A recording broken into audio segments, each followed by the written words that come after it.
Bonjour à tous. Cette semaine, nous allons aborder la façon d'attester de vos capacités dans le cadre d'une candidature à un marché public et voir ce que l'acheteur entend par capacité économique et financière, capacité technique et capacité professionnelle.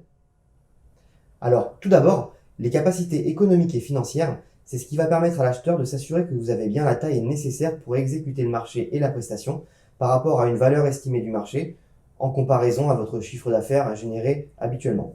C'est aussi dans cette section que l'acheteur va pouvoir s'assurer que vous avez bien toutes les couvertures nécessaires en cas de litige, donc vos assurances professionnelles, et qui pourront vous couvrir jusqu'à un certain niveau de garantie par rapport au contrat souscrit.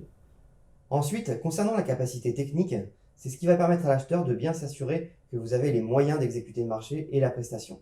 Il y aura les moyens humains, bien évidemment, les ressources humaines, le nombre de personnel dont vous disposez, et votre capacité du coup à pouvoir gérer le marché avec un pourcentage d'encadrement.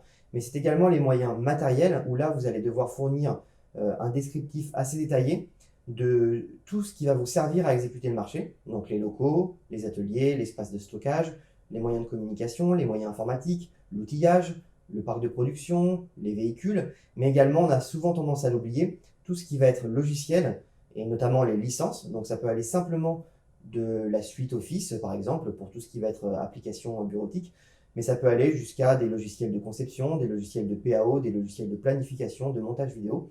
Bref, tout ce qui va vous servir à pouvoir exécuter la prestation. Et enfin, vous avez les capacités professionnelles qui vont servir à l'acheteur de vérifier que là, vous savez faire votre métier. Généralement, ça passera par des références. Vous allez déclarer un client, faire une description succincte de la prestation, un montant, une année d'exécution, et si possible, vous allez prouver ces références par des attestations de bonne exécution qui seront fournies par vos clients. C'est également dans cette catégorie que vous allez pouvoir déclarer les certificats, les qualifications, les agréments qui sont propres à votre métier et dont vous devez obligatoirement disposer pour pouvoir faire vos prestations.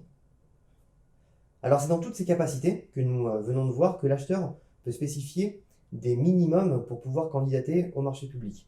Ça peut être des chiffres d'affaires minimum, une couverture d'assurance suffisante, des attestations, des qualifications minimum comme travail en présence d'amiante, des agréments, un process qualité au sein de l'entreprise. Donc il faut vraiment bien lire le règlement de consultation et surtout regarder les critères de recevabilité de la candidature qui sont spécifiés dans ce règlement pour être sûr que vous pouvez bien candidater au marché public.